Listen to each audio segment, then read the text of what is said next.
Hello out there in video and streamland. Welcome to Crone's Crucible for Sunday night and our water dance based on Waterdeep Dragon Heist. We're glad to be back because we've got a manor that needs repairing and monies that need getting.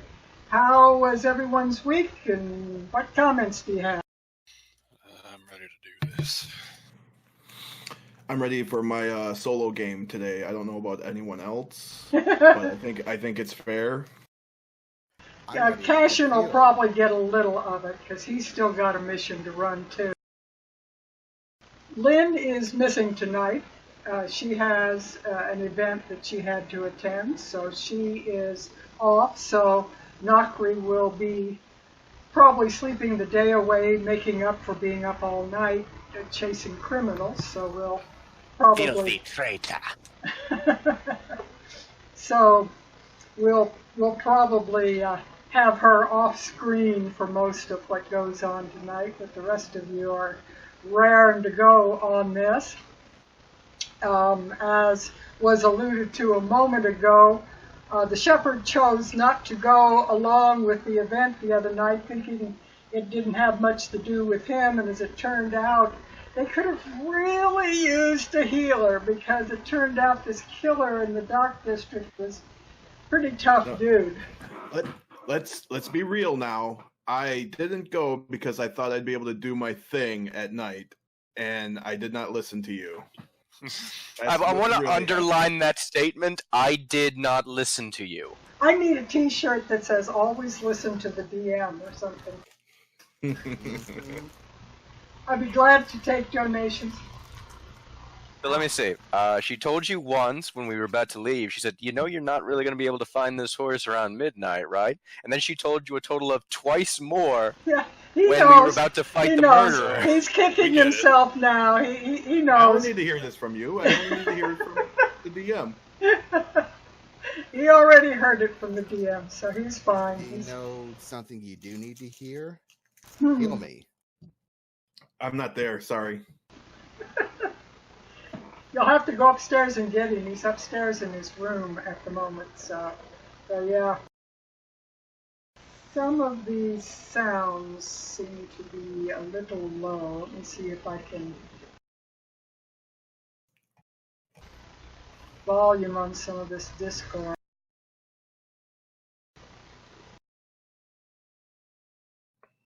Okay, Cashin, give me a hello. Hello. That's better. Kyle, you need to as well. Hello. There Hi. we go. That's a little better. Unless Sam? Hola! Okay, I think I've got everybody volumed up enough now for the thing. A little on the quiet side tonight, so I had to boost it. Okay. Lynn's really on the quiet side tonight. I can't even hear her. Yeah, she's quieter than usual tonight. Hi, Lynn. Hope you're having fun at your dinner. Anyway, I have gathered you all together in the common room downstairs, the tap room, which is a little better furnished this week than it was. And I might add, as Epiphany has slowly been creeping around, putting scotch tape on things, a few of the furniture pieces are a little less broken, and things are coming together just a bit. And as you stagger in the front door after your confrontation, you notice that there's a nice roaring fire in the fireplace. Very nicely somebody has left the fireplace burning for you. So I'm curious, what happened with the guards after we... They handcuffed him and frog-stepped him away to jail after taking your names and all of your statements regarding what had occurred in the dock area. You were told not to leave town because you would probably be needed for testimony at the courts, and they summarily, after posting guards in the various alleyways of the dock district, just in case there were any other people involved, they marched him off to prison. And he will probably be seen later with a very long list of crimes to his name. The problem being that probably only Waterdeep and the nobles will see much of this reward money except for a very small amount because you guys are pretty much unknowns at this point. So you won't rank any kind of renown with them where you can say, hey, I had a part in that, but you might get a look. Yeah, so Hey, I'm infamous. I got So Rel and Epiphany probably are a little bit too. yeah. So I would just say that, just as a note, as Epiphany was casting some spells, he lost his tarp. So the group got a decent look at his form, which he was very shy about afterwards. Yeah. He's modest. Yeah. He's modest. He doesn't like to be seen without his clothes. Yes, he had a like a bird feathered leg and a kind of like a goat satyr kind of leg, and his hands are all janky, and his tail was notched and bent in weird disjointed ways. Basically, from a long distance, he might still look like a dragonborn, but those who saw him up close might have blinked a few times because he has a few of his limbs that don't look like they quite belong to him. So you stagger back to what has become your headquarters and into the tap room. You're thankful for the warmth because the cold midnight fog of a seaside city can really penetrate to the bones, and it's nice to have this fire roaring in the fireplace when you come in. Things look a little bit straightened up, as if somebody has gone through and kind of piled the broken dishes in one place and the still usable dishes in another, and kind of gathered papers together and things. Kind of like a half-hearted job at a maid doing a little something. Someone has been here. We do not enjoy this unexpected cleanliness. Maybe it was the shepherd, you know. He struck me as the tidy sort, everything in its place, everything. I mean, he works as a gravekeeper most of the time, doesn't he? I'm sure he enjoys everything spick and span. I have a picture of him marching through the graves with a feather duster over his shoulder, dusting off the tombstones. Can of Lysol with me as well. Lemon pledge. No, it's this program sponsored by, no, not really. The shepherd is asleep, I assume, since it's about 2 o'clock in the morning. You've been in the dock district until the wee hours of the morning. I assume the shepherd is asleep upstairs? Yeah. This program brought to you by Coffin Pledge for all your gravekeeping needs. Well, Cashin, feeling like he's going to be needing a coffin soon, is just going to go to bed now. Yeah, Cashin's not in the best of shape. I want to He's check. allergic to sharp objects. I'm going to check Nokri's sheet. Give me just a moment and see if she's got any lay-on hands left. She's a warrior, or a fighter, not a paladin. Oh, I thought she was a paladin. Okay. That's why there's none. All right. That'd be news to us. Yeah, it would be helpful if she, fighter. Okay. All right. Somehow I got it in my mind she was a paladin. Anyway, since nobody has anything that they can help Cashin, he'll just have to sleep it off. He's pretty beat up from the sword attack, I think it was, that the guy placed on him, so he'll have to go up to his room and just sleep until he is feeling better in the morning. So we will assume by the time we speak with you next on tonight's show, Cashin, that you will have gotten enough sleep to be in better shape than you are now, at least. So Nokri helps you up the stairs to your bedroom. She's going to go up to her bedroom as well. Bye, CC. Sleep it off. There's a good champ. I really don't like that name. He leans over to Epiphany. I think he really likes that name. Cashin leans over to Epiphany and says, "Do you think you could get him to stop?" And Epiphany's sitting in the middle going, No, Epiphany is wandering the house looking very irritated. What's got you down, my scaly friend? We do not have a place. What are you talking about? I thought we sort of squared that away. Well, I suppose we didn't, huh? You know, No, why don't we go do not find have a place? It was assumed that we would be under your bed like a thing. "The thing under To be fair, you've always slept under my bed, even when I told you not to, ever since I met you. That is because we never had a place. Well, let's go find you a place. That sounds fun. Come on. Now, I might add, as Epiphany goes looking around, he will find some of the beds not in as much disrepair as others, still have moldy sheets on them and a blanket or whatever. So there would be some things around. Does he have his tarp back on? Because he could actually replace his tarp with a blanket if he chose to. Until he has a place, he will keep the tarp. Friend Rel, I like this tarp. It is soft and fluffy. It is precious to us. Yeah, I don't think of tarps and sailcloth as being very fluffy. No, I mean like he replaces his tarp with a blanket and he says, I like this tarp. It is soft and fluffy.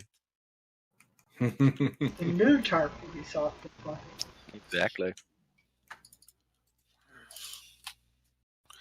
We are simply irritated, friend Riley, and we will sleep under the bed for this time, but we will have words with the others.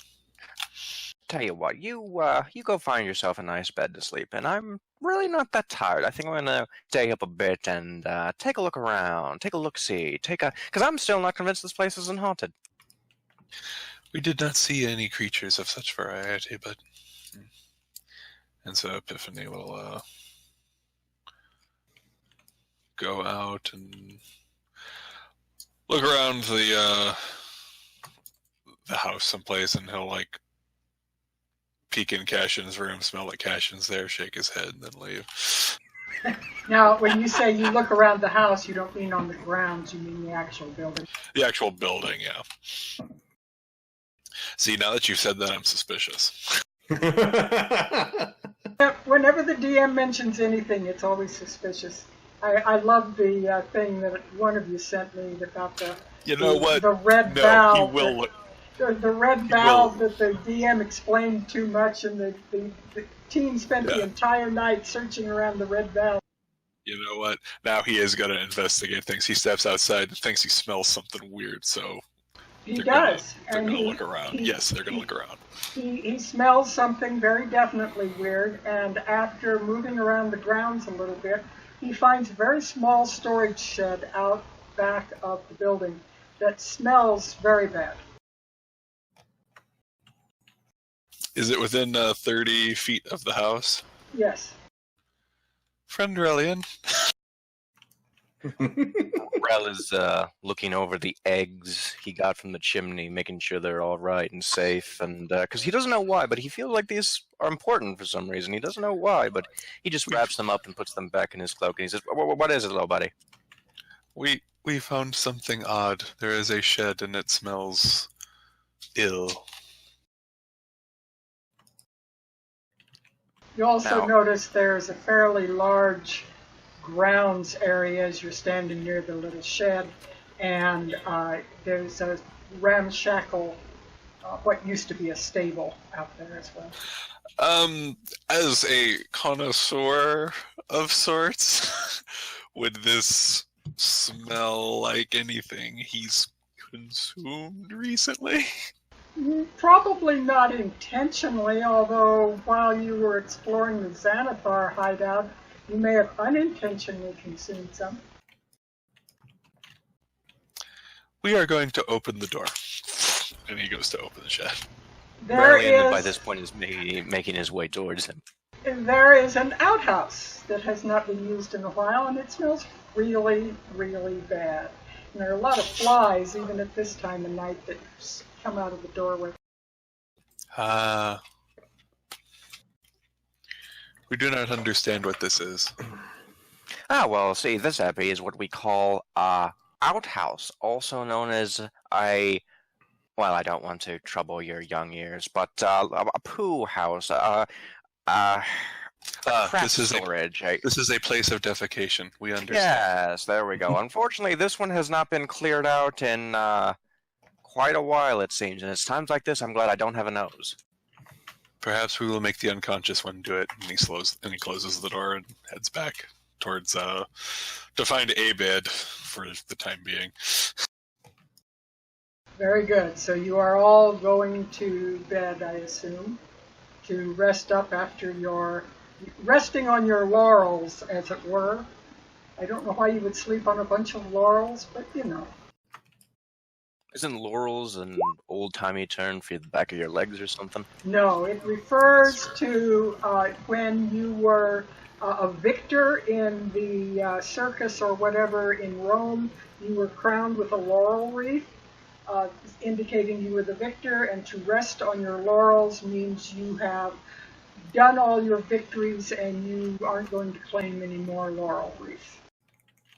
So actual rest on your laurels would actually be like to retire. Huh, I did not know that.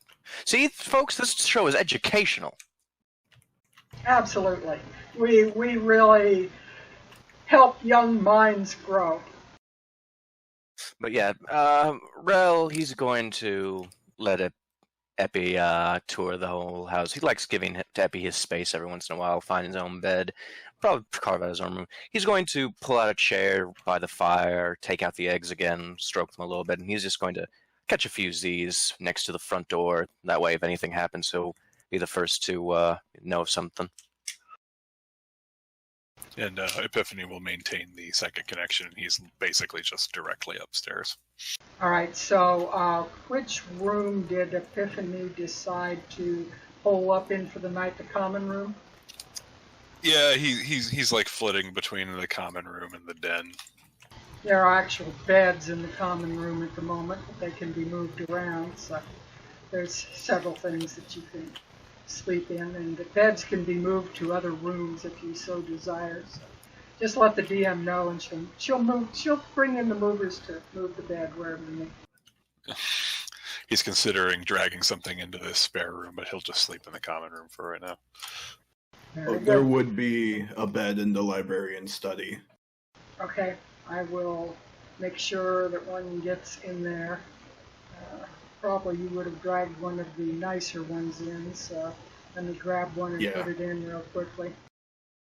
It wouldn't have to be a nice one. He'll take one that isn't from any of the bedrooms that weren't already claimed.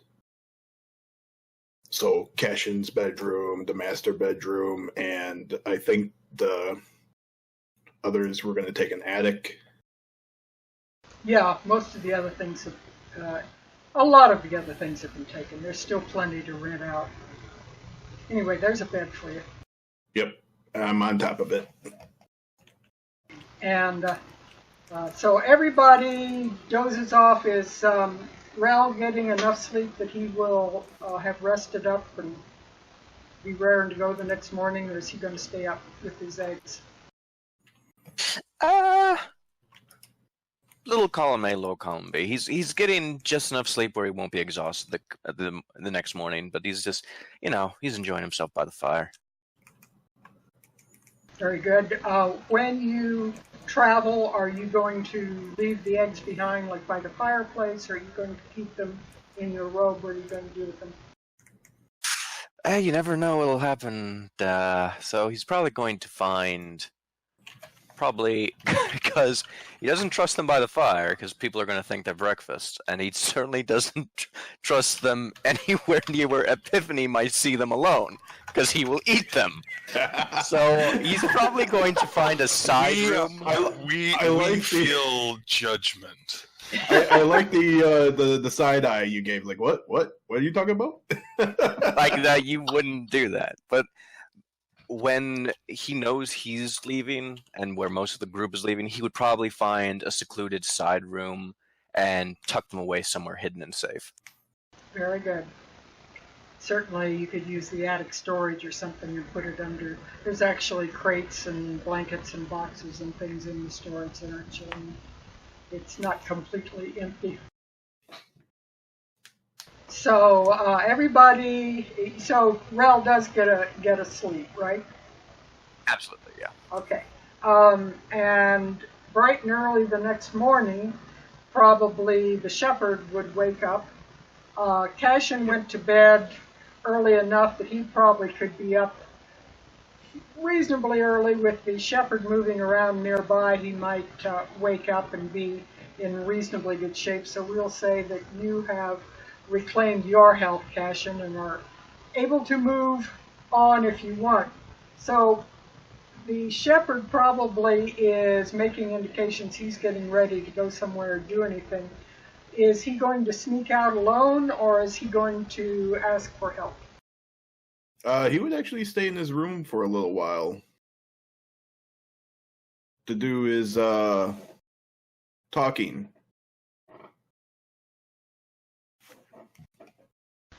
Talking with what? I'll whisper it to you. Ominous. In the meantime, Cashin is going to take a little more rest himself before he goes out and do his thing, because he's sore. Epiphany will start dragging the bed that he slept in into different rooms and seeing how it looks.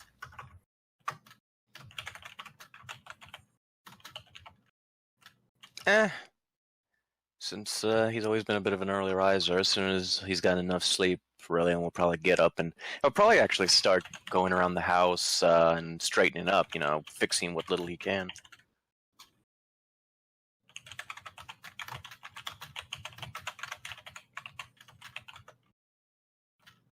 Oh yeah, that's perfect. I think some chartreuse curtains would really liven this room up. Question is, what about the reward? I think the implication was that there was basically not going to be one. And, of course.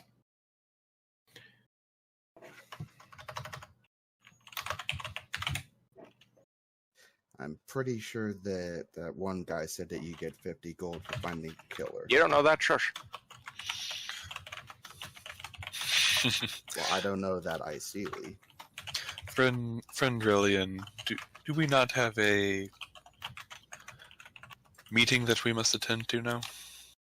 Yeah, we've should probably get going, but maybe we should see if anyone else has anything to do out and about today, because if not, maybe we could, after we meet this guy and Nokri's doing her thing, maybe, I don't know, we could go out and meet the neighbors. That sounds fun. We would enjoy that. I'm sure the neighbors will enjoy meeting you two, Epiphany.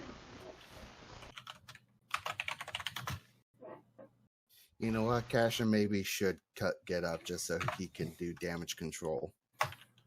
And Gore, you probably should be on push to talk for that keyboard again.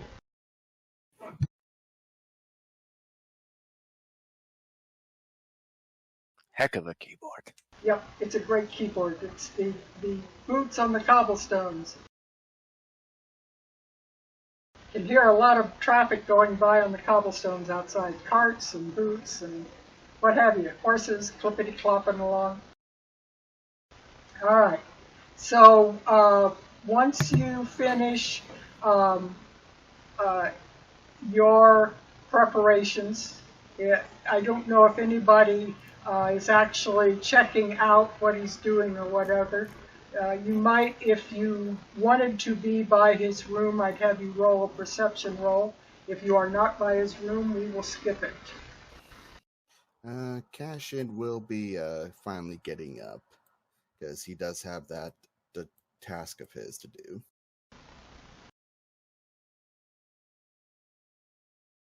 Well, then you definitely would hear him talking, and probably in a language you don't understand. Depends on what you mean by language.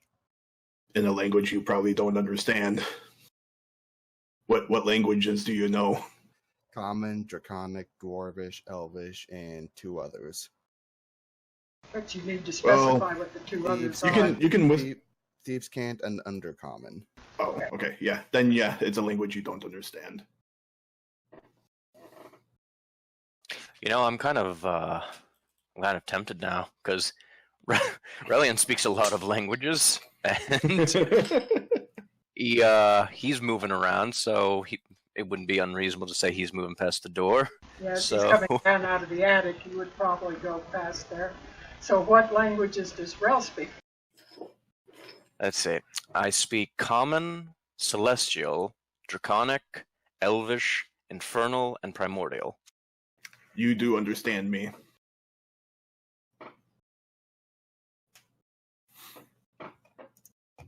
Really? Yes, you do. It's Elvish, I knew it. Yeah, Elvish. No, you would hear me speaking in Celestial. And I don't have time to really think of a conversation off the top of my head, but you hear me speaking to a woman named, or speaking about a woman named Sheatha.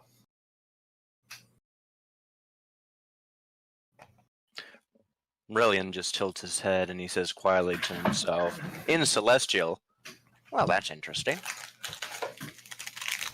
Just for your information, in real life and for the video/stream, I just got a warning of severe storms moving into our area. So if you start hearing a lot of thunder, my window is open to that side, so you'll hear a lot of thunder possibly in a little while. It's still a few miles out, but it's coming.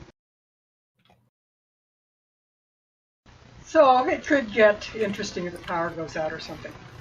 Just letting you know.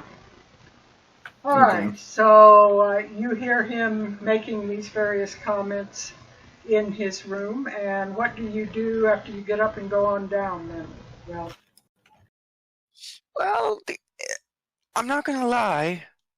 Relian's a very nosy fellow, so he might sneak up by the door and just press his ear and see if he can hear any juicy tidbits.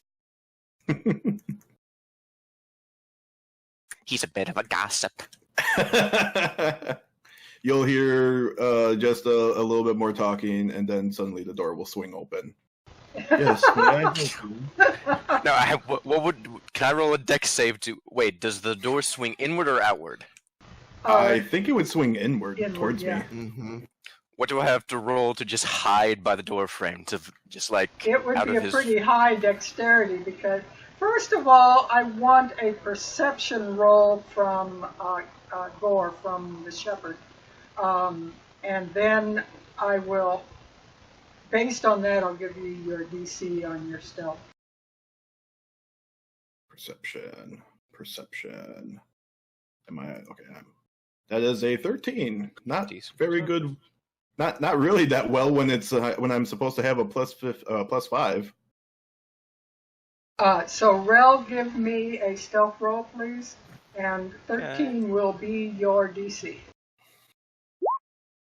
Damn it! He does a forward roll.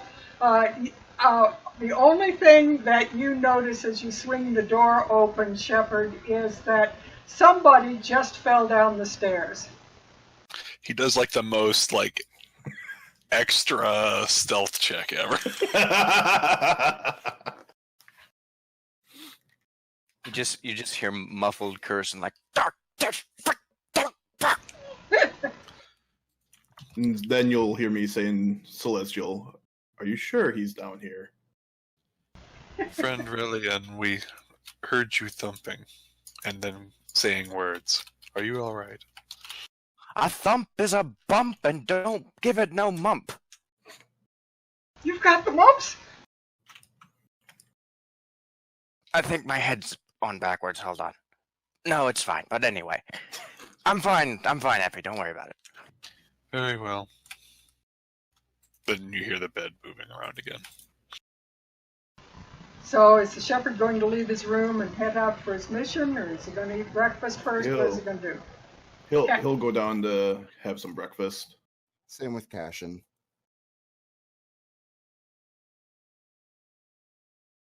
Nakri would probably see you as she walks in and out. She says, I am expecting the carpenter today. He should be here to start fixing up the front of the building. Yay, no more rotworm or wood rot. Do we have enough money to be able to pay them for today's work? I have already given him a down payment.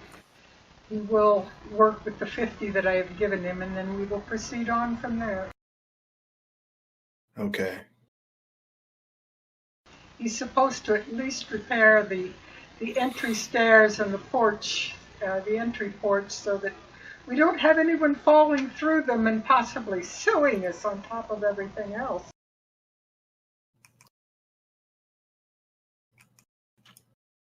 We would not enjoy that. No. We have never met an individual named Sue that we enjoyed. What about Sue the baker? We did not enjoy her. She was lumpy. And One of these, like, Epi, I really have to explain the difference between men and women to you. we still do not understand the difference, and we do not wish to. I am reminded of an old Buck Rogers episode, the one that had Gil, whatever his name was, on it. The TV series, Buck Rogers. And when some little guys that had been on a planet all by themselves met the sexy colonel, whatever her name was. But we will not go there. Anyway. I don't know about Buck Rogers, but I know Duck Dodgers. Of the Yeah. 24th and a This was half close. century! This was close. Okay, so what all are your plans for the day? What are you going to do? Well, Still got some as undone Cashin- missions. Well, as Cashin eats his breakfast of soup and stale bread, he's just going to look over at the shepherd and say, "So who are you talking to?" Talking to. I heard you speaking in some odd tongue, and if you're talking to yourself, I'd be concerned. Who did you think I was talking to? I don't know. That is the question then, and I'll go back to eating. Relian is the one serving breakfast. He's wearing a frilly yellow apron that says, "Can't keep a crazy man down," and says, look, Cece, lots of people talk to themselves. Now eat your eggs. So what are you boys doing today? I'm gonna Cashin go- is just going to remove the eggs from his presence. I'm gonna go and find my missing horse. You all are welcome to join me.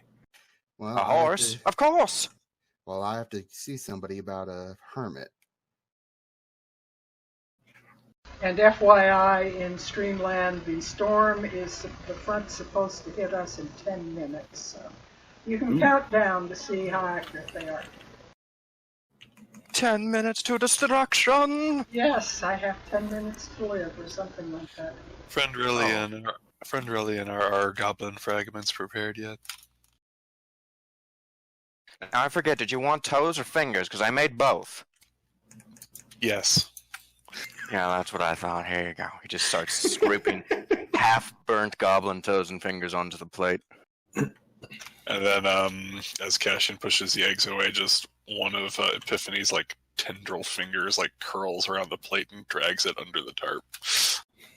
It egged it perfectly clean. And I'm done eating.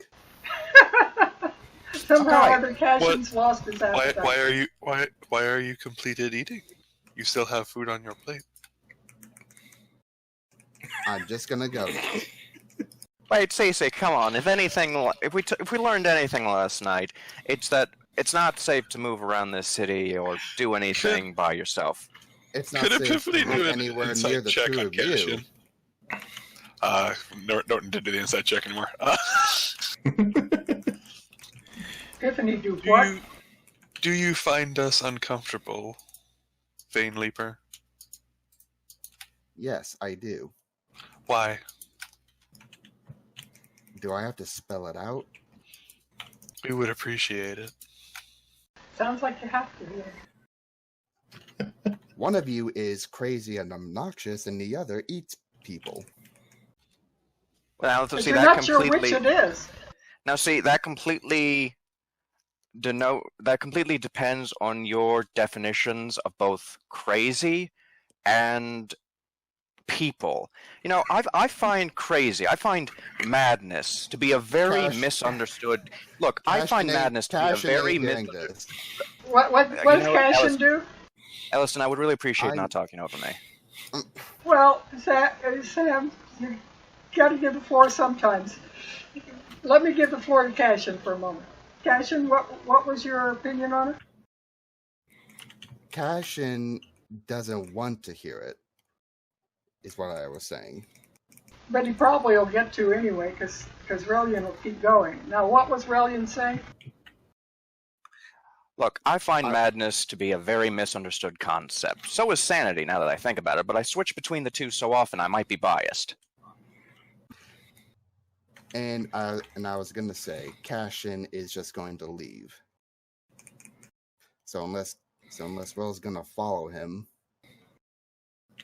All right, Okay. so Cashin's the first out the door. He is going to head out of the city, I assume. Wherever that mountain is. Yeah, it's out. You can't go west, so it's got to be east, pretty much. So he heads out and past the cliff area that drops off down into the farmlands below the city to the east. There is a fairly large and very rugged, steep mountain that goes up, and from the indications, that is Mount Waterdeep that you were told. I thought Mount Waterdeep was in the city. No, it's No, outside. It's outside the city. There's a hermit living outside the city. No, it says the city was built around the mountain. Right. Well, I mean, the city could be around the mountain, but the mountain is not inside the city. It's not like the city is going to be built entirely around the mountain. There's the city. Let me put your ribbon over, and you can. There it is over. You can tell me where Mount Waterdeep is then.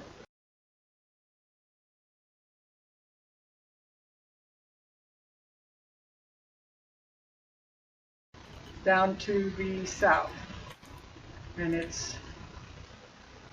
is towards the dock. Yes, you're right. I was thinking it was over on this side of the city, but it's on this side of the city. So it is down by the shore, down to the lower end. That probably is probably part of the wave that swept up at the city destruction area. That's probably what that came from. That's probably part of the old, what was the shoreline that wound up, piled up right there. Probably if you dug down, you'd find old parts of the city in there. All right, so Mount Waterdeep is down here. Yeah. So let me see. You've got to climb up the rather steep incline. And let me grab that real quickly.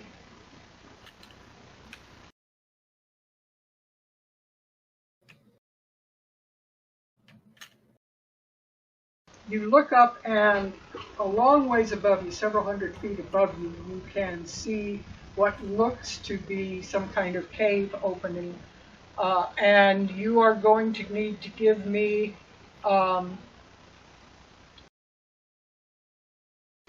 first I need to get a DC 12 con save to see how fit you are to begin with. Alright, so Constitution save.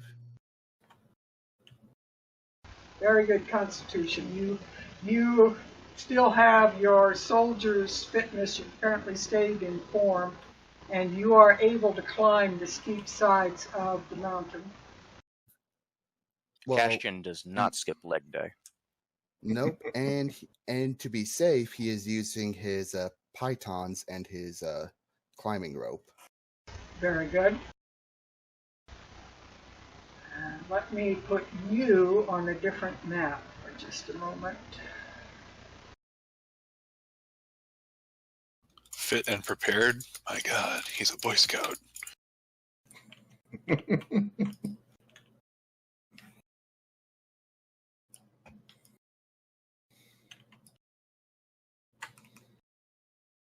Meanwhile, back at the inn, Relian's just going, well, that was rude. And he turns back to the other two. Okay, who's ready for roasted rat? Ah, Caston's huge again. Huge again.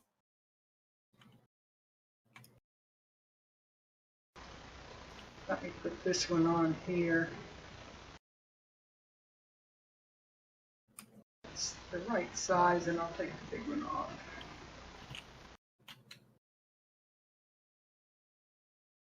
All right, so you come into this area, and you notice that there's like a wooden barricade that's been built. Looks to be fairly substantial, like somebody's been working on it quite a while. There's a wooden gate and kind of a wooden-sided area that looks like probably there's been cement with wood on the outside to make some reasonably substantial walls against a rather rebuilt. It looks like it has fallen down at some point in the past and has been rebuilt, some kind of structure that is in this cave. All right, so Caston's going to approach the gate, and he's going to knock on the wood, and he's going to announce himself. Hello? I'm looking for Haim. Sorry. If you're looking for Haim, that's me. Why are you here? Salid has tasked me with coming here and to ask for information. About time he sent someone for the information. Had this information for days, and nobody had the nerve to come up and get it. I could have come here sooner, sir, but I was indisposed last night due to a certain drow. He opens the doors and says, "Can I offer you any tea or anything? You're not here to get the man of the mountain's take on the future or one of those stupid things?" I just need the information, sir, and I'll be on my way. One of those short and sweet type. Well, I'll make it short and sweet. You tell Salid that, let's put it this way. Repeat this exactly to him. Can you do that? Evil's twin hides its face for now.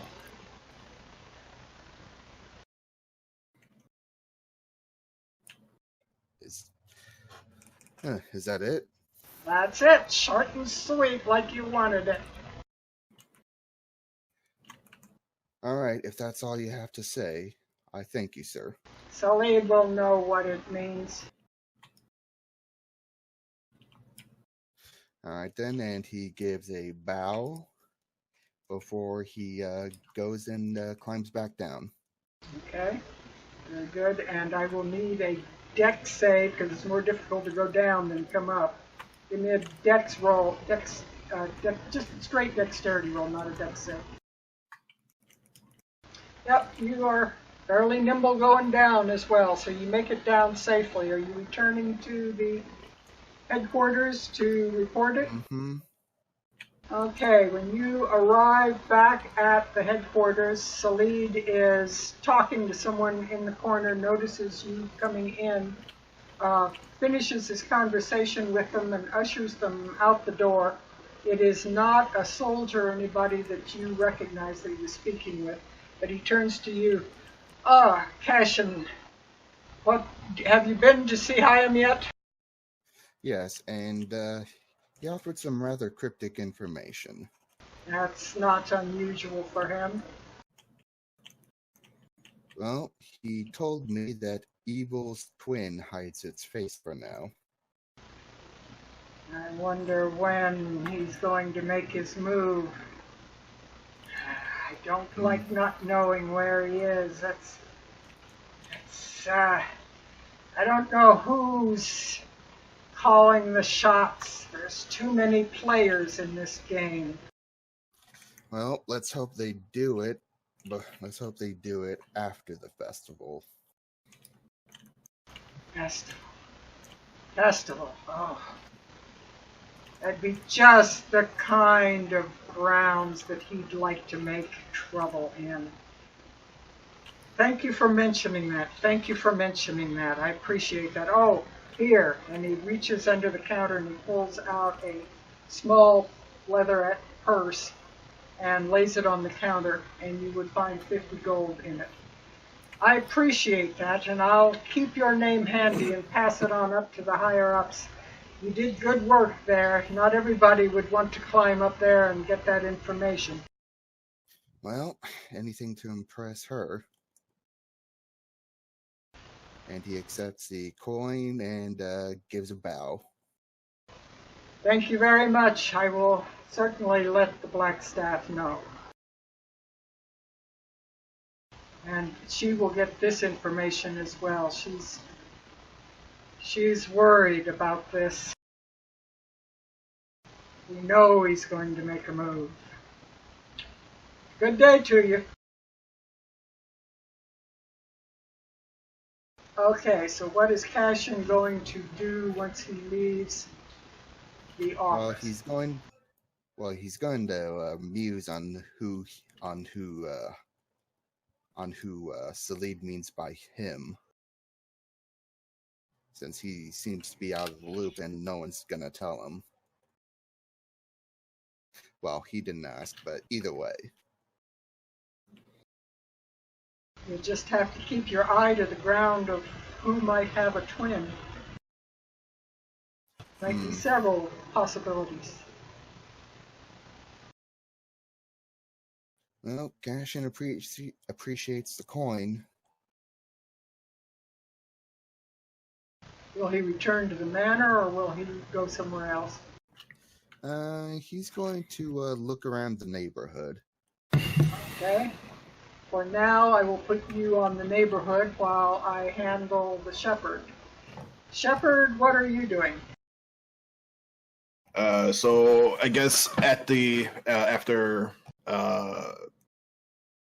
Cashin had left, I would look to Relian and Epiphany. Would you two like to accompany me today?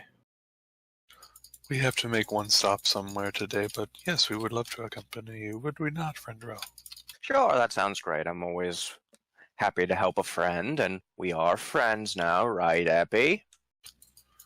We are friends now. That is good to hear. Incidentally, Rel and Epiphany will find in their character section, they will find under handouts for NPCs and personages, you'll find a picture of Daddle Starsong, who is the one who greets you when you go into the office today. Oh, isn't he a pretty boy? I'll go ahead and stand up, Will, if you are ready to go. Epiphany straightens up, pops a shoulder, and another shoulder, and what sounds like another shoulder. I was going to say And then a fourth shoulder, and then he will spend a bonus action to convert his 2 sorcery points into a first level spell slot. Just have that ready for the day. Very good. Alrighty, then I will lead us to the stables. Okay, so they wanted to do their thing first. Can we stop by their office? Yeah. So we'll stop by. I guess I'll follow them first. Yeah, and they probably will kind of motion to say for you to wait outside when they step into this rather nondescript-looking office building. It doesn't seem, has no shingle over the door, no indication of anything, except it's just some kind of business with a counter is about all you can see from outside. You can see some people moving around through some windows, but nothing that tells you what kind of business it is whatsoever. All right. Oh, Okay. am I not allowed in? Look, we've got some business. These guys are, let's just say these guys are very uptight bookies. Let's call them that. That's a nice way of putting it. Stay here. Stay here. Do I not. thought we do were not. friends. No. Hey, do not follow us. The phrase that has been claimed to me was justifiable deniability. I'm also joking. I'll just stay outside. We appreciate this. We really do. And then we promise we will spend the next 2 hours looking for your horse. Very well. I'll remain Why are we outside. doing this? We are doing this so that the game may continue. Epi, you've learned the fourth wall magic well. And right on time, there's the thunder. Hey! I caused it! We are getting stronger, friend Reliant. Yeah, you say something and thunder crashes in the background. All right, you step. As we go in. You step inside, and the nondescript bookkeeper-looking woman of the day before is nowhere to be seen, and there's a tall, rather attractive, charismatic-looking elven man behind the counter who looks you up and down and strokes his jaw and says, "Now, absolutely no one could be Epiphany and Realm but you. She described you to a T."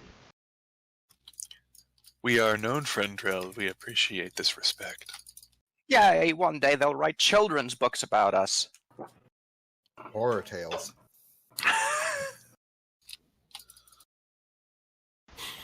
I hope you have good information. I will say that we heard that there was an individual arrested last night in the dock ward. Indeed. Yes, we didn't get a good look at him. Kind of hid himself for the most part. But from what the information we could gather, and from what the guards were saying after, it seemed to be a drow gentleman of indeterminable age, and was killing elves and half-elves on the docks with a very strange weapon I haven't seen before.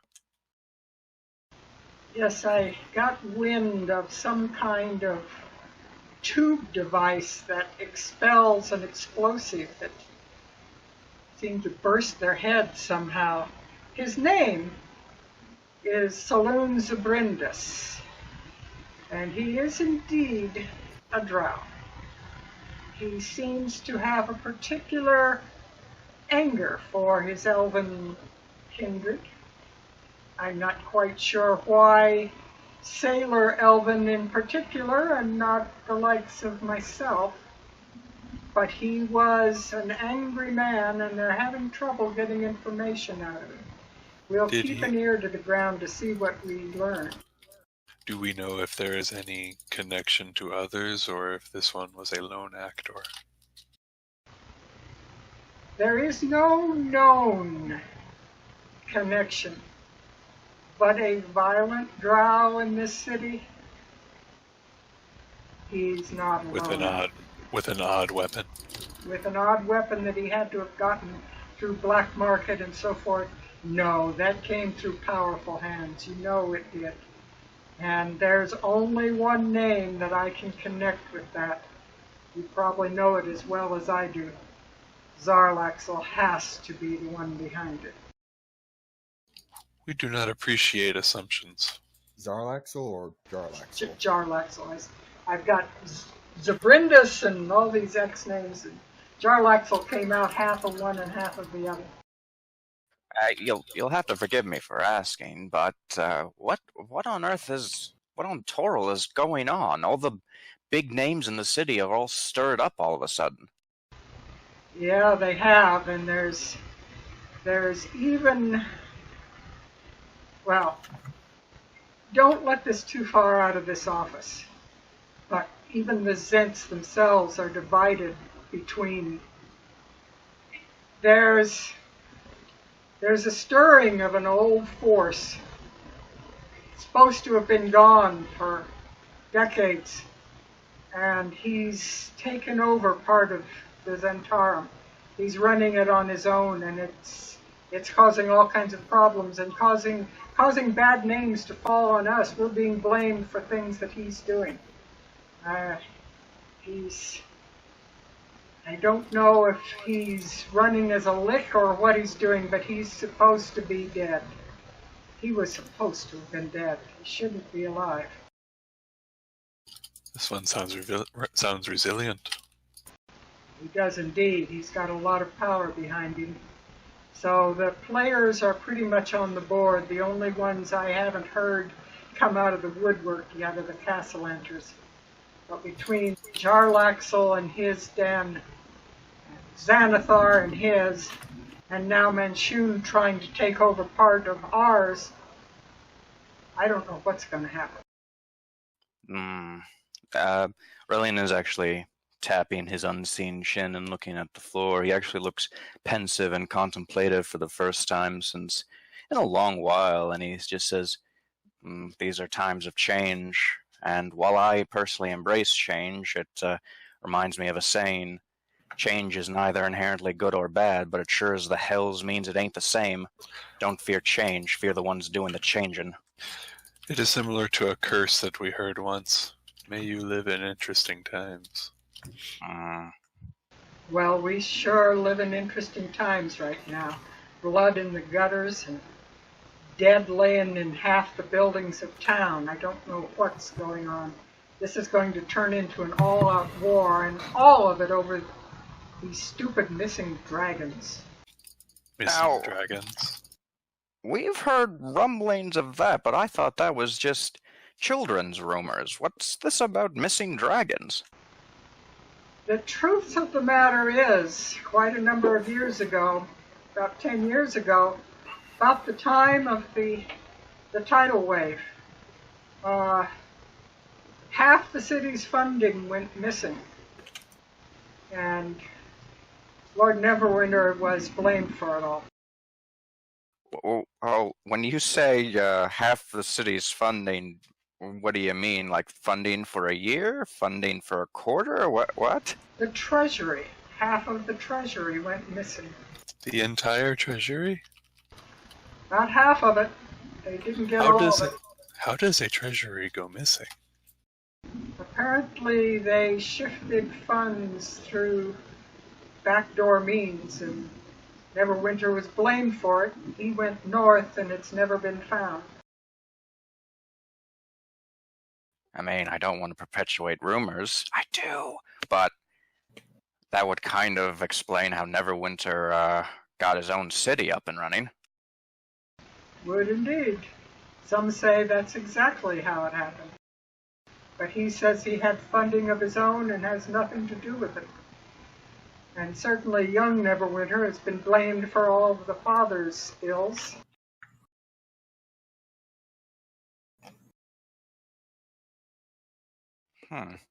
Well, speaking of funding, here, and he takes out 2 pouches and lays them on the counter, and they clink heavily. I appreciate for both of you. I will remember this definitely. You'll get more tasks from me in the future. I know that I can count on you to get things done. So I'll pass on the information when I know what they find out about Saloon, why he's killing elves. But here's 50 for each of you in the meantime. We appreciate this. And continued discretion. Relian gives like a flourishing bow, and he says, always happy to help the folks who helped us out of a jam, and he sticks the pouch where his face should be. And at the same time, Epiphany eats his. And later he regurgitates it to get it. Exactly. He literally poops gold. What's the point of a third stomach if you're not going to use it? He literally poops gold. Oh, hello there, Sonny. Oh, you want this apple pie? That'll be 5 silver, please. Actually, never mind. You can have it for free. And cat. thunder Rolling rumbles sound. again in the background. That's not what cats sound like. That sounds like a deformed goose. Dog. Yeah. It's a dog. Okay. So you guys We are ready. are ready to leave the building, and you can lead the way to the livery stable where there is a gentleman that is missing a horse. All right, shepherd, my good man. Let's go find that sheep. I mean horse. Dang it, your name is confusing me. You are looking for one Joshua Ilbert, who is the cart man that has a horse, but has a cart but no horse. Right. So I guess I ask around for Joshua before, I guess, finally approaching him. Very good. And just checking to see. No, I didn't. All right. There was a small stable hand out front who was scraping up, mucking out stalls and doing various things out front. And when you say the name Joshua Ilbed, he just kind of looks up at you and kind of doffs his cap. He recognizes you and says, "Oh, shepherd, he'll be back in the back. You can go back and speak with him. He's a bit depressed today. He's lost his horse and he doesn't know how he's going to afford another one."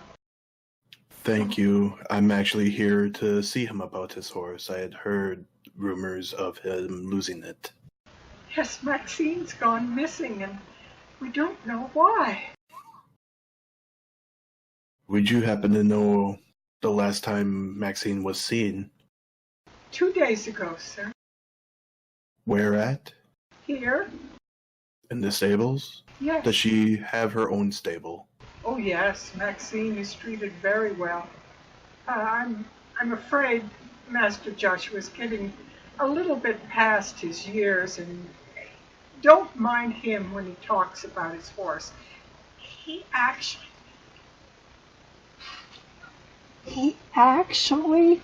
thinks the horse talks to him. But don't tell him I said anything. Don't worry, your secret is safe with me. And then I'll go to the back area to speak with Joshua. Excuse me, sir, are you Joshua?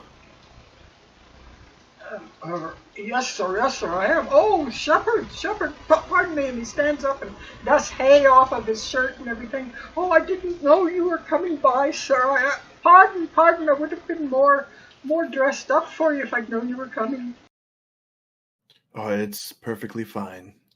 I came unannounced. I'm not expecting a royal welcome. I had heard through commoner talk that you may have lost your horse, Maxine.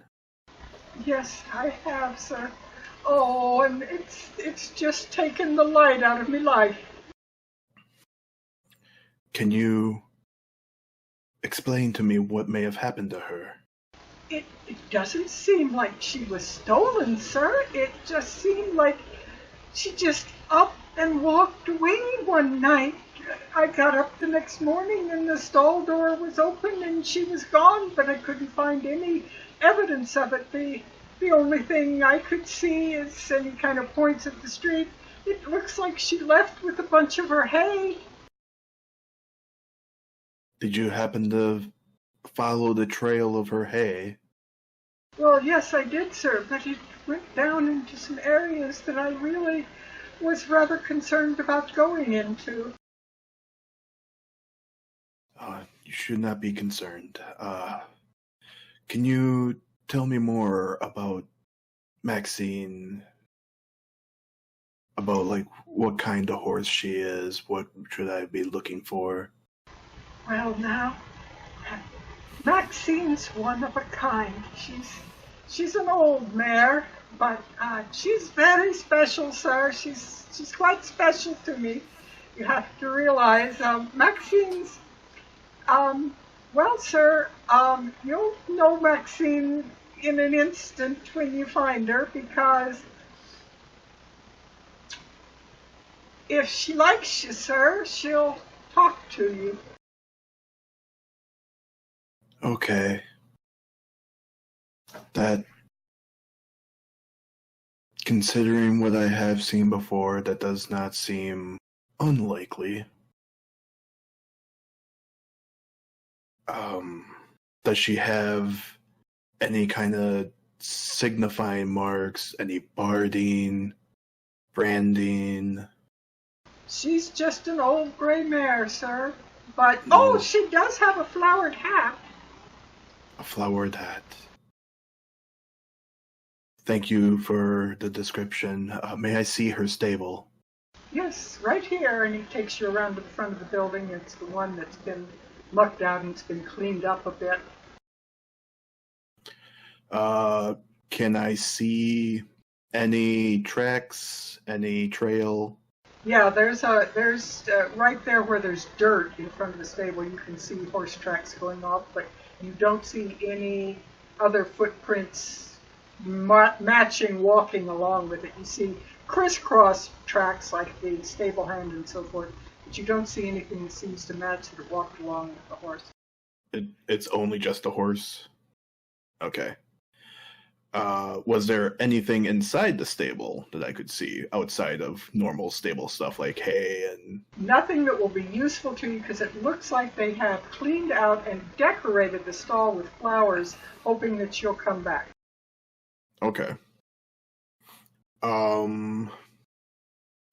Then, I guess after taking a good look, I'll turn back to Joshua. So, where was this place that you may think she has wandered off to? Down in the poorest part of the southern ward, sir. Begging my pardon, but a personage of your type going down there, hold tight to your purse. I always do.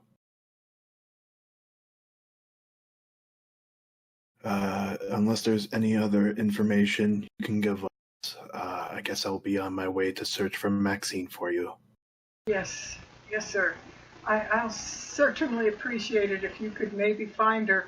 It's so important to me to have her. She's my best friend in the world. You might go down to Caravan Street. That's where I gave up the search, down in the southern ward. I understand completely what you mean, and I'll do my best to find her. Try not to worry any longer. And then I give, like, a low, kind of a small bow that, I guess I probably would do for anyone, since, a priest in the City of the Dead. And he tips his hat to you in obvious deference, and he kind of looks at your two companions that are walking along, gives a little bit of tip of his hat to them as well, just a kind of a coachman's kind of tip of the hat. When Brilliant sees this, here we go. I'm going to do this to make it look like I am taking off my head and tipping it to him and then putting it back. He is in mid-tip with his hat when he sees you do this. And he very slowly puts his hat back on and turns back to the shepherd and goes, "Begging your pardon, Eminence, but I'll be going now. I've got things to be done." Very well. And I'll turn back to Aurelian and Epiphany. It looks like we're going to the southern wards now. Yay, we get to meet a talking horse. I've never met one of those before. Did that one threaten us with the tip of the head? You seem to enjoy intimidating them back. Oh, no, Epi. See, when you tip something normally around your head area, it's a sign of respect. So I figure I'd take it the next step further and just tip my head.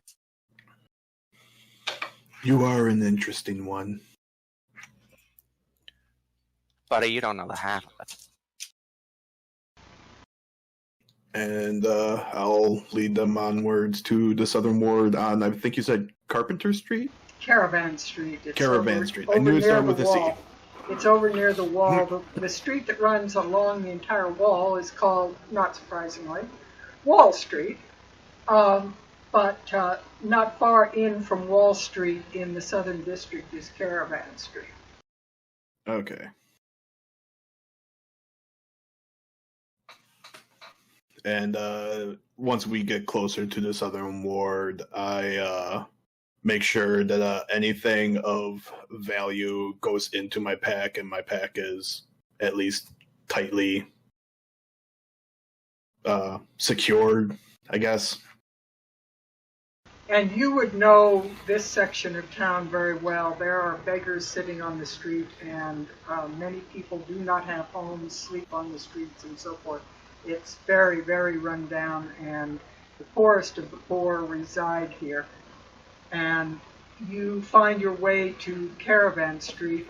You do notice that there is like little bundles of hay that have been dropped like every 30 feet along the entire way from the stables that you came from. Almost as if these same little bundles keep appearing, almost as if they were breadcrumbs. I'll keep following them, and then I mentioned to both Relian and Epi, curious, she disappeared 2 days ago, and these are still on the ground. In this section of the street, everything is still on the ground. There's no street sweepers here. Oh, Could, maybe I wouldn't make that statement then. Okay, so you're not pointing anything out? No, I thought there was at least some kind of cleanliness pretty much everywhere in the street. I probably wouldn't mention it then. In the main streets of town, and slightly even in the dock district, there's a degree of cleanliness. And of course, in the noble areas, there's lots. But this is the worst of the worst. And when you get here, refuse is in the streets, and there are no street sweepers that are willing to come down here and clean. Right. Makes sense. Then, I just keep moving. When you get down near Spectre Walk, you notice that the bundles, these spaced little bundles of hay, turn into flowers. Instead of bundles of hay, the last 4 bundles are flowers laying in the street, about where you would expect to find the bundles, and the flowers are pretty well wilted, indicating they've been there a couple of days. Okay. I think we are moving in the correct direction. Let's find out. Rel picks up one of the flowers and he holds it towards Epiphany. Epiphany, do you smell any horse?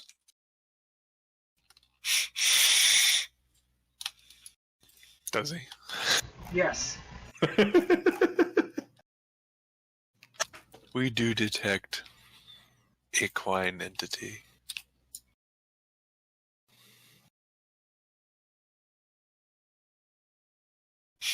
And Epiphany's got a great sniffer.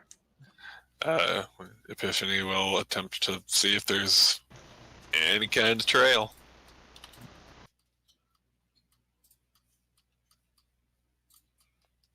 Actually, what would that be to track something by scent? Nature, survival, perception? Survival or perception, probably. Actually, probably perception, because survival would be like understanding the tracks, whereas... Yeah, it would be a sense perception, so if you had additional sensibility like a wolf or something, you would have advantage on it. You want me to give you a perception check? Yeah, you would smell... There we go! Yeah. Holy, 2 nat 20s? He's like...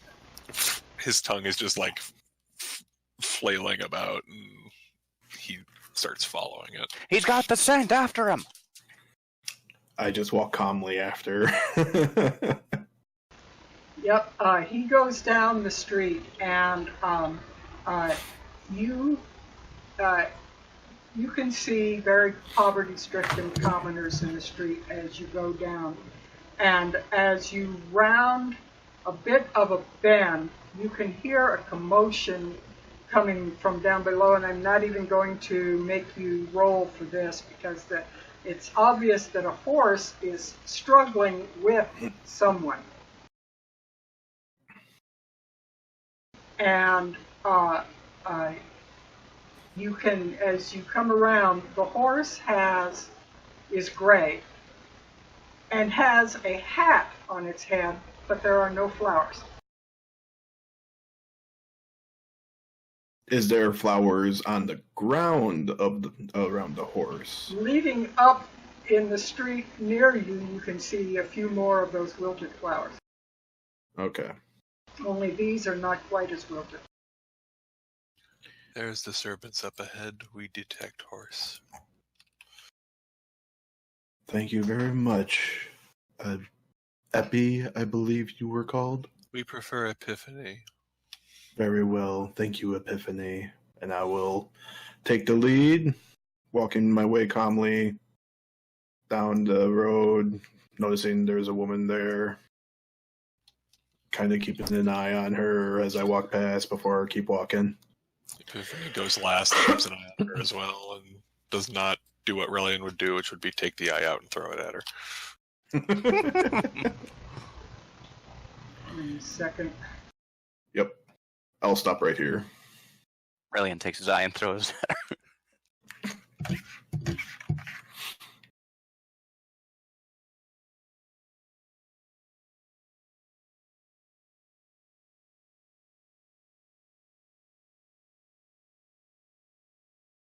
You know what? That reminds me. With my illusions, I could really get into the body humor of this thing. Thanks, thanks, Appo. I've got to get me some glass beads and false limbs and crap. Get on my level. As you round the bend, Rel and Epiphany, I'm going to whisper something to the two of you. An impression that you get from a man that is near the horse. So give me a second.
All right. To your eyes, Shepard, as you round the bend, you can see a man who has his hand on her halter and is holding the halter, and she is throwing her head and trying to break loose, kind of rearing up and striking out at him with her hooves, trying to struggle with him. She doesn't want to go with him.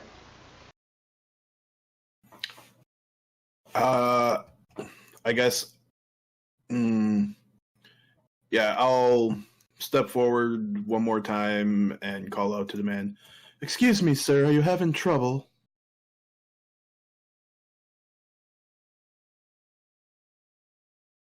He looks up very startled and says, this horse of mine has decided it doesn't want to cooperate. If you could give it a swat on the rear, I'd appreciate it. I'll walk up to the horse. Just try to... Obviously, she's very... Like, I won't be able to get a hand on her, so I'm like, calm down, girl. Calm down, Maxine. The man looks at you very startled when you say Maxine. Why are you calling her Maxine? She's not called Maxine. What is the horse's reaction? The horse looks at you and nods her head up and down.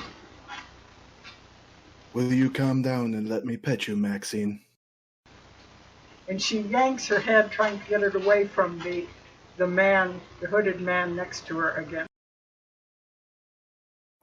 I think she is named Maxine, sir. Well, fine, she can be named Maxine if she wants, but she's my horse and she's coming with me. Unfortunately, she is not your horse, sir. She's been lost from the stables to the north. I don't see no proof on you. She's coming with me, and he starts to pull and yank her south on the string. I'll grab a hold of whatever Bardine again. I don't know if she has like a rein or Halter. She's got a leather halter on her. I'll grab a hold, and I'll say the same to him. Unfortunately, sir, I don't see any proof of ownership on you either. And he reaches for a knife and pulls it out. Excuse me, I sir. would highly recommend that you don't do that. Assaulting a priest is punishable by when I get this thing. Come on, why are you not? Assault's usually 1,000 gold. Punishing a priest can. Why is this not big? I know it says 500 gold, but it won't go any bigger. Yeah, it's 500 gold. 500 gold and imprisonment up to a 10-day, I think it says. It's a week. Yeah, imprisonment up to a week and a fine of 500 gold. Yeah, in this world, a 10-day is a week. Stick it up your arse. The horse is coming with me, and he swipes at you. Roll for initiative. All right. Ah, dang it.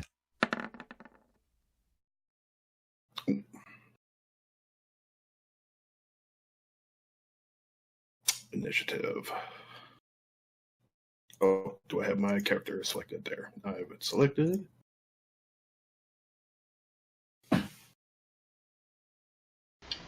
Okay. He's going to be going last. He swipes at you more as a feint, trying to just get you to pull your hand off the horse so he can run away with it. He doesn't actually strike hard. But I will refrain. Yeah, I will refrain from moving. If he wants to strike out at me, I will let him. Let go of her! Relian, you're up. Let's see here. I'm just going to check something on my spells here real quick.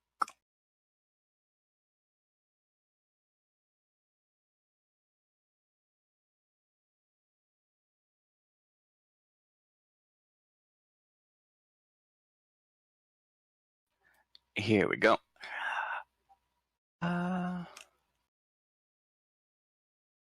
Question. The guy we just the guy we just met who gave us our reward in the hideout.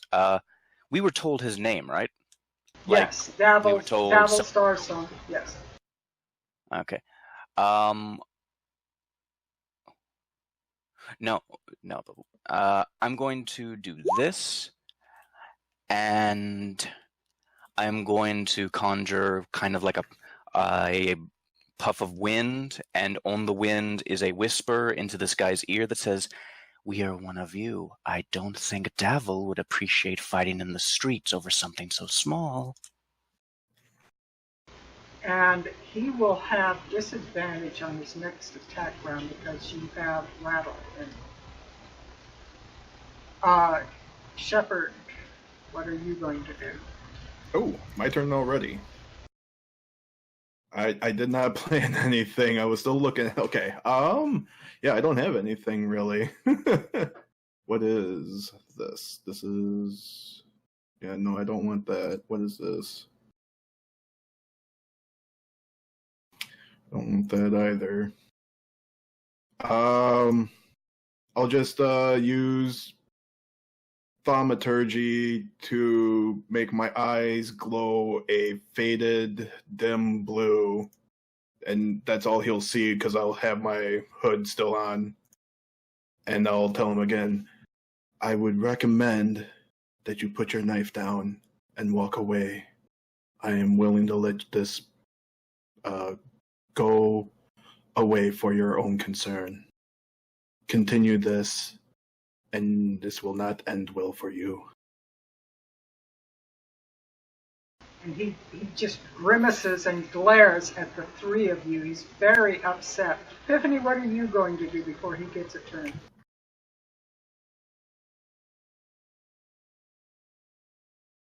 It's in a bonus action establish a mental connection with the guy. Okay.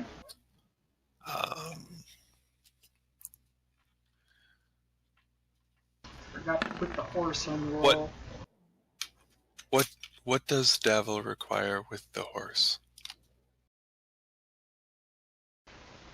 So you're saying that to him? To him mentally.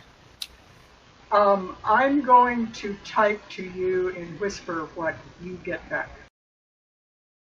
Okay. That'll depend what what he does.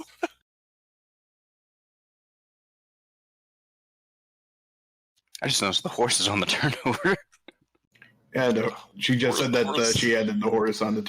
Yeah, horse is probably gonna kick a bit. Kick him right in the head.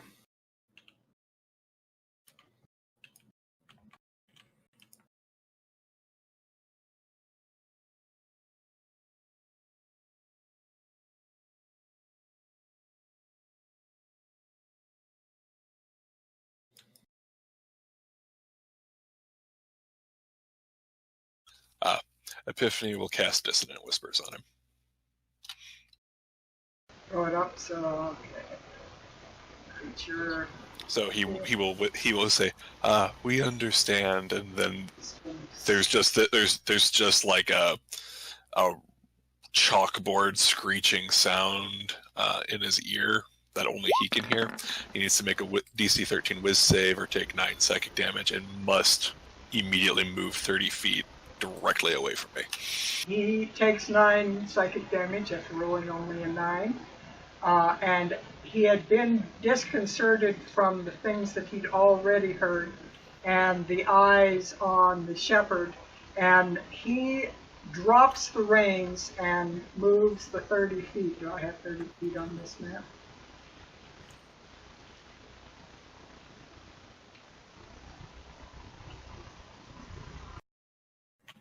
He runs the 30 feet, and he turns and he looks back and forth like he is trying to figure out what he's going to do. Maxine, for her part, as soon as the halter has been dropped by the man, she turns and runs back up the street and stands there watching what's going on. Basically gets herself out of danger but doesn't run away.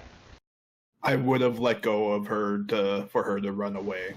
Okay. I did mention that I was still holding on to her to fight. Okay. All right. She would have like given you eyes like I want to get out of here, and if you let go, she would have gotten herself out of the immediate area.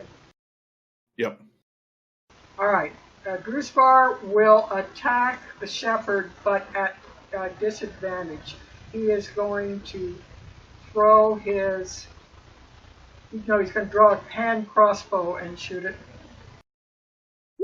And that's the guy that I was currently fighting? That's this guy that was holding her halter. Yeah, that's the only one that's in combat. And he's got disadvantage, and he misses you totally on it. So a small bolt goes whizzing by and bounces off the wall near Relian. Relian, what are you going to do? Hey, whoa, come on. Okay. Want to play? We'll play. He takes out his own hand crossbow and points it at the guy. Which has been so effective. This has been incredibly effective. Okay. Hey, buddy, I know who you are. You know who we are. So you got 2 choices now. You either stop this, we can come out to some sort of agreement, maybe even pay you some gold for the horse, or we'll see how this works out. I'm going to try to intimidate him to stand down and try to talk things out. So, come on, intimidation. Okay, so he has to roll a Constitution against intimidation. However, And he fails. This guy is frantically looking in all directions, and there is no doubt he is totally intimidated and is about to explode out of this area. He wants to get the hell out of Dodge. Shepard, you going to do any other action, Relian, or movement or anything? To further the intimidation and just so I keep sight of this guy, I'll probably move a little closer to him, yeah. So I know that he had taken damage already from Epiphany. Does he look hurt? Does he look damaged? Yeah, he looks like he's been hurt, which I forgot to take off. 1 second. Thanks for mentioning that. He Yeah, definitely looks like he got injured from that. Then, yeah, I'll just, Heal him. yeah, that's exactly actually what I was going to do. I'll look over to him and cast Healing Word onto the man, which will be 7 healing, and I will tell the man, I will look over this infraction still. Best be on your way. And I'll turn around and make my way to Maxine. All right, what is Epiphany going to do? Epiphany is going to pull out a dagger, drop to 3 legs, and charge to get behind him to get like. Okay, so use the There. dash action to get around behind him. Yeah, he pulls the dagger out and he's going to intercept, essentially. And then he will use a bonus action to establish with Relian and says, this one works for the wizard, not for Davil. I would only make it halfway. Since me and Epiphany are same turn, I would only make it halfway before going in, and I'm like, oh no. Oh, no, that's not So- going to stand. So I only make halfway to Maxine before. We should bring this one to Davil. We should bring this one to Davil. Maxine is shaking and upset, and she turns to the shepherd, and she says, I have information he didn't want me to get to the Harpers.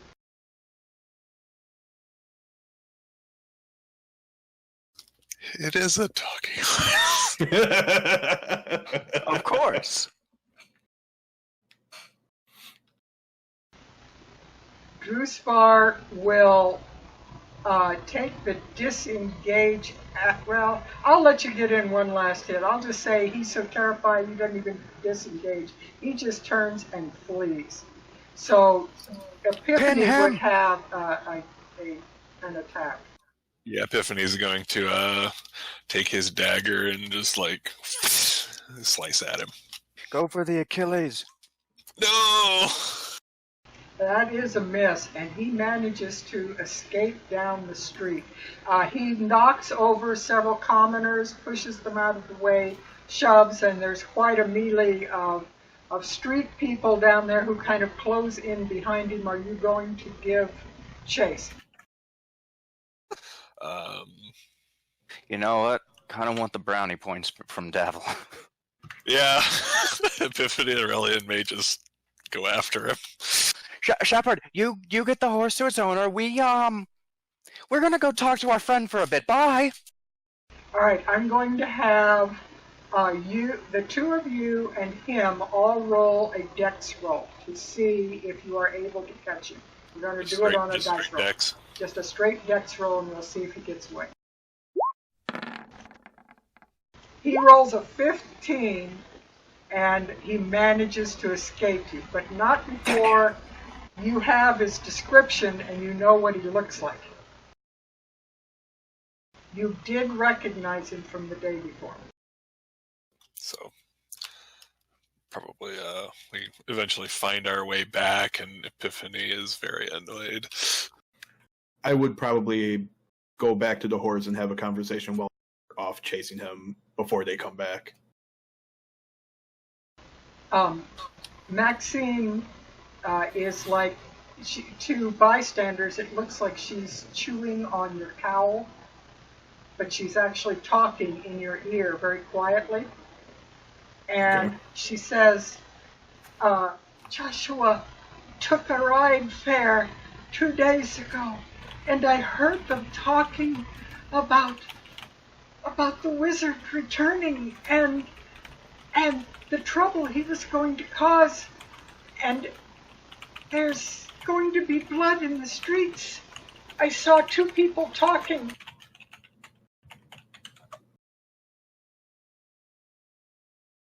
Saw 2 people talking. Sorry, I'm typing out what you're telling me so that I can remember. You saw 2 people talking. Would Rel and Epi be hearing any of this? Well, no, this was the conversation we were having while you guys were off chasing. And she's whispering in his ear, and it just looks like she's chewing on his cowl. But she's actually whispering in his ear as she does this, and she's telling him frantically that the Harpers, she doesn't know he's a Harper, I see, but she is frantically telling this man who rescued her that he's got to get information to the Harpers. That last bit though, she saw 2 people talking. Was that it, or? Yeah, she was near them when they talked. She was standing there because they didn't realize the horse could understand them. And she basically says that Joshua was carrying baggage for them, and they were standing by her while he was away, and she heard them talking about the wizard returning and that they were going to cause trouble and they would get Davil in trouble. Oh, she actually says something about Davil. Do I know Davil? Alright.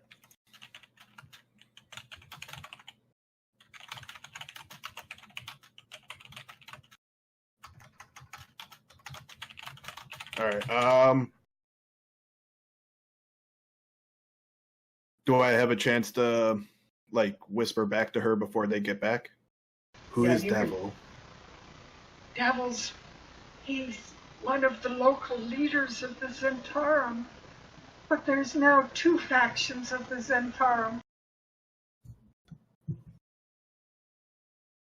I'll get this information to whoever it needs to be given to. Dramatic irony.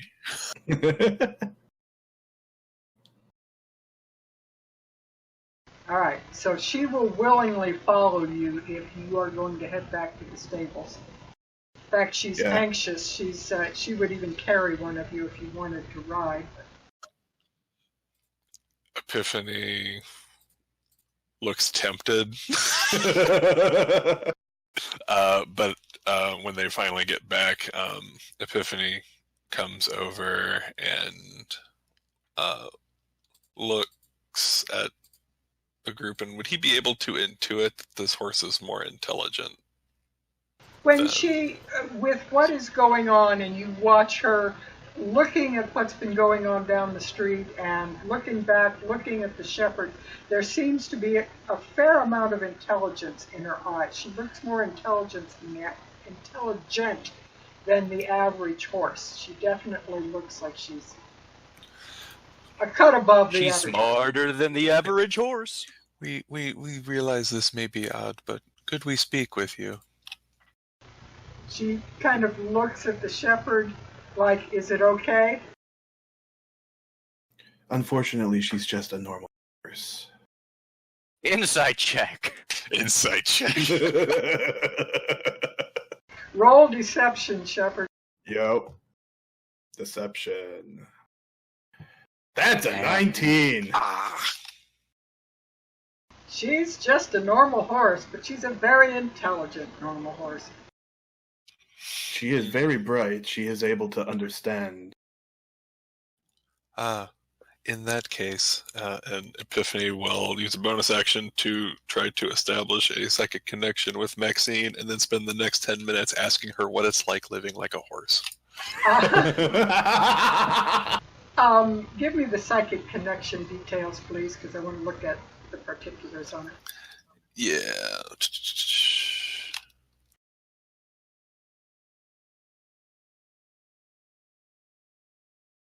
I would also, having said that, I would have given her the inclination of just keep pretending to be a horse. Yeah, you would have just, because she looked at you for direction, and she would have followed your direction when you said that. All right, you are able to connect with her, and you get she's very hesitant at first to think back towards you, but what you get is pretty much pictures of life going up and down the streets, pulling a cart, kids in the cart, and she's very happy when there's children in the cart. But every once in a while you get a flash in her mind of people grabbing at her and people. It looks like some of these thoughts are historic thoughts that go back as far as maybe a year, that she's had confrontations and problems before in the past, and you're getting a kind of a jumble of memories of people who wanted to do her harm. And Epiphany's just, we understand. And the horse turns and looks at you very straight and just nods.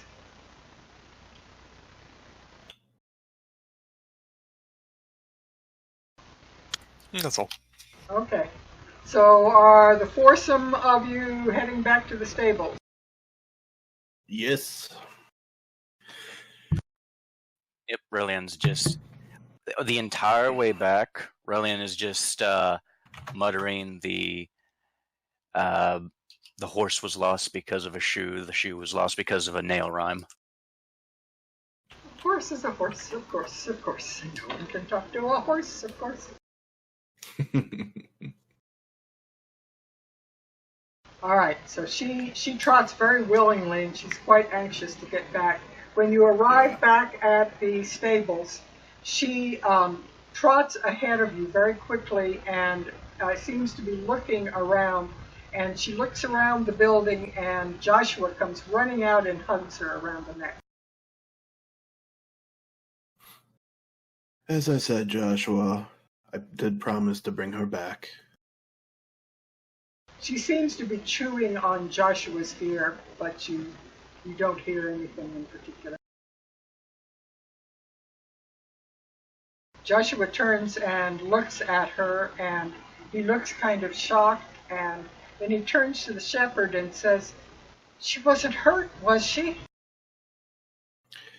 She didn't appear to be hurt, although it did seem that someone did try to force her away, at least down in the southern ward. That's what she said, yes. What would Relian think about this? Epiphany probably wouldn't even blink, but what would Rel think about this? Relian just looks at between the horse and the guy, and his head snaps between them a few times, and he says, "I see nothing wrong with this situation."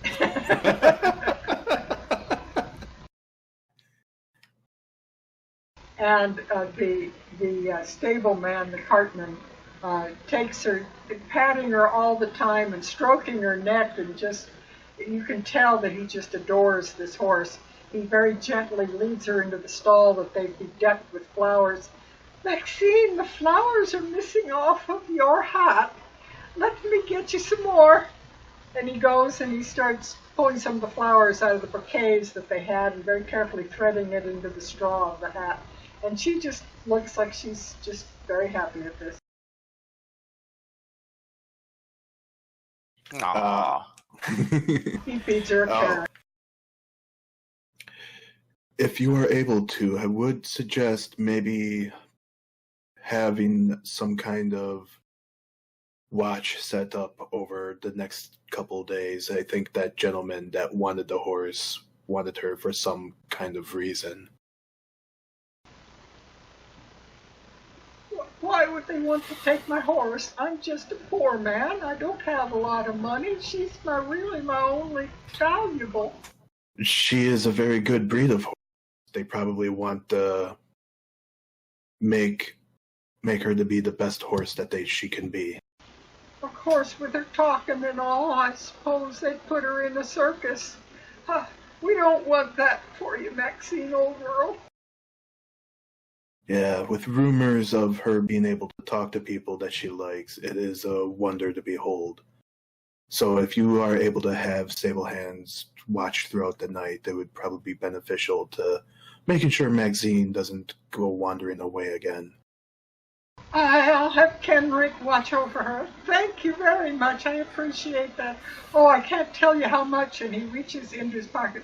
I'm not a rich man, but here's 10 gold for you. I so appreciate it. I'll grab his hand, and then I'll just close his hand over the gold so that it's only his hand in the gold. And I tell him, you keep it. Maybe treat Maxine. Thank you, Shepherd. You're a holy man. I'll do that. I'll buy her a whole bushel of apples. You'd like that, wouldn't you, Maxine? In the background, Relian and Epiphany are just like... Relian's just like throwing up his arms like, what? I imagine this is especially disturbing to Effie because in his entire short life, he's never seen someone deny the bright golden circles. Yeah. Why did this... Never met an actual holy man that is supposed to be what he is. I mean, technically, Brell's a holy man. All right, so you have successfully delivered the horse back to the stables to Joshua. Are you going Not to... at midnight. Right. Yeah, not at midnight. It's now probably about 2 o'clock in the afternoon. Are you going to go back to your little chapel area that you need to go to? I am going to go back to the Ticketmaster. Calm Corpse, we have a question. That's I'm you, not I think, answering Shepherd. because I know that's me, but I don't know that name, so I'm not even answering. Epiphany will bonus action establish a psychic connection. Calm Corpse. We have a question. You are not Sheatha. Please leave. We are not Sheatha, no. But we had a question and you were not answering. And then I'll turn to him and I'll actually speak out loud. Please, I did not know you were trying to talk to me. We appreciate the kind word, but why did you reject the golden discs? Because I did not need them. But we have an entire building that needs repairs. I do understand that. I do have other money from elsewhere to retrieve. I've got a question. I may have an answer. So, Commander Shep, I don't know why I want to call you that, but I do. So, Commander Shep, what god exactly do you follow? Because I happen to be an adherent, a priest, if you were, of the great Mystra, goddess of magic. What deity do you follow? Well, I am a priest over in the city of the dead. Whom do you think I do follow? Point taken, Kelly boy. I never heard of this deity before. Oh, I'm sorry, I just assumed Kellenbor, but am I wrong? Oh, yes, that is correct. I've never heard that other name before. Yes, Kellenbor. Look, Mystra told me this herself. He loves being called Kelly Boy, okay? Next time you talk to him, call him Kelly Boy. You are just like Lyric. I'm not sure whether to be insulted, so I'll take it as a compliment. If someone's watching this that tuned in after Lyric left, Lyric was with us at first, and he was a bard who turned out he didn't like the adventuring life. You are nothing like gibbering screecher. You speak in complete sentences and do not lilt the voice. Yay, I'm different. After that, Relian would actually try to establish a conversation with the shepherd and the two. He would have tried to get talking about, what's it like serving this god? What's it like serving that god? What are the differences between ceremonies and stuff like that? I wouldn't know about serving what other god, because I've only ever served Kellenvor. Epiphany visibly retches during this conversation. And a whole bunch of gold drops on the street.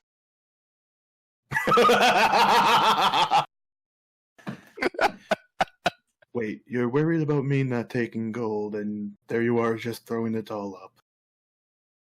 Look, I've made a lot of studies on Epi. His third stomach seems to act as some kind of void where he just puts things. Don't question it. I don't. I gave up. I saw him put a cat in there once, and he came back. It came back whole and alive. Interesting. You said you would never tell anyone about Fluffles. You promised to take care of Fluffles. But Then we ate it. But then this brings up a point from this morning when I saw you eating your breakfast, Epiphany. It would do you well to chew your food. It will be better for digestion. All depends on whether he wants to digest it or store it for later. Sometimes we forget which stomach it is going to. We tend to err on the side of caution. I imagine he's like one of those snakes with different kinds of venom. Like each one of his stomachs has a different type of acid. Now, here's the question: like, is he speaking the truth? Like, he says it with such. They say it with such confidence, you know.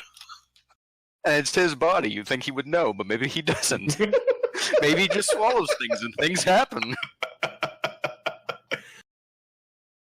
Okay, so are you going to go back to the kind of the little healing booth, healing area building that serves as a clinic and various things that you went into the day before? Well, I thought it was just like some kind of random store because I got opera tickets from it. Yeah, but they have like a street clinic sort of thing in there. Okay. Well, yeah, I'll go and then I'll turn to Relian and Epiphany. Well, just as before with your little errand, I must request a bit of privacy. That's fine. Question. You said this was like a open clinic. Are there actually people here that like would require assistance or in pain or anything? Yes, notice? there would be a few people with broken bones and various things. In that case, while they're waiting, Relians is actually going to use his knowledge of medicine to, do what he can to just go around, give people his opinion, and help where he can. He's a nice guy. Is he though? Epiphany just looks confused. Would I have to roll a medicine check for any of that, or? We're under a tornado watch. Oh God! Fun. Now we know where you live. No. Yes. Say that again about medicine check. You don't have healing as an actual spell, right? So you would need a Nope, this would be traditional healing. Yeah, this you would need, depending on what level of injury you're trying to heal, it would be different DCs. What kind are you trying to heal? Like broken bones, or just more like common sicknesses and injuries, just stuff that skin, knees, and that kind of thing. You would maybe like a DC 10 medicine check.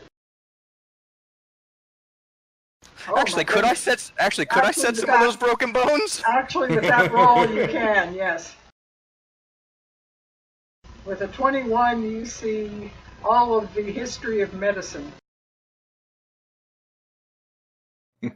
Yeah, when Shepard goes in and when Shepard goes out, he would be seeing Relion running around, like setting bones, patching up wounds, distributing medicine to people, stuff like that.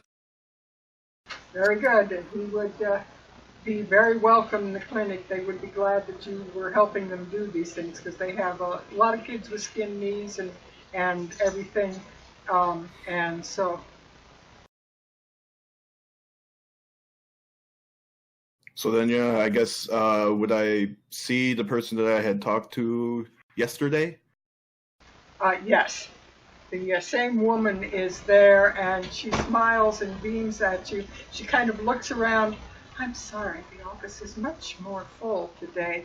Come with me. And she takes you, actually, while Relian is busy, she takes you aside and kind of out the back of the building.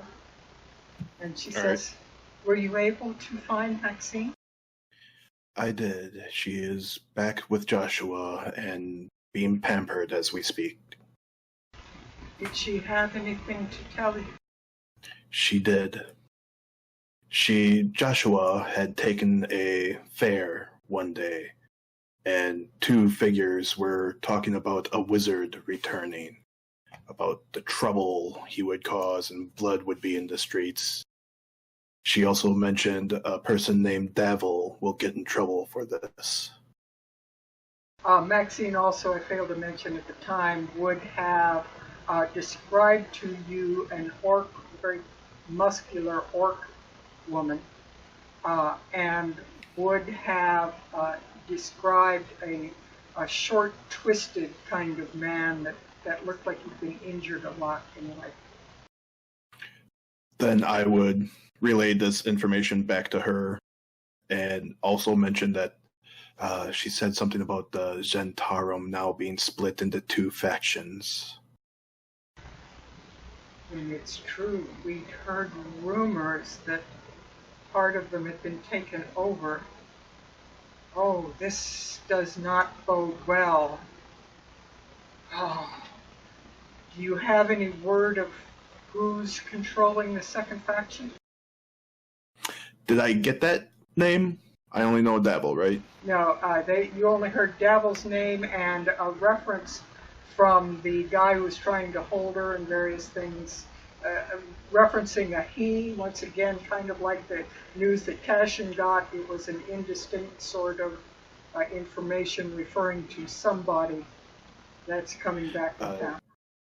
Not from her. The man who was trying to take her to be his horse or something mentioned some kind of man. I don't know if this is related, though. I will take that under consideration. We've got to find out who's controlling that second faction.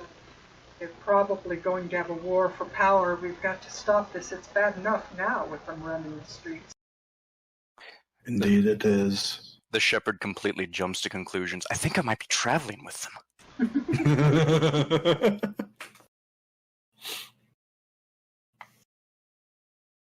Well, very good. And she reaches into her robe and takes out a pouch which has 50 gold in it.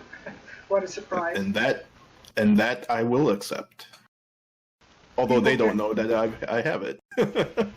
We will get more information for you to find for us. We've got to search the streets and find more about this, so we'll be calling on you later. But we can't have you keep coming here to the clinic. As you can see, there are times that it's quite busy, and that's why I gave you those tickets.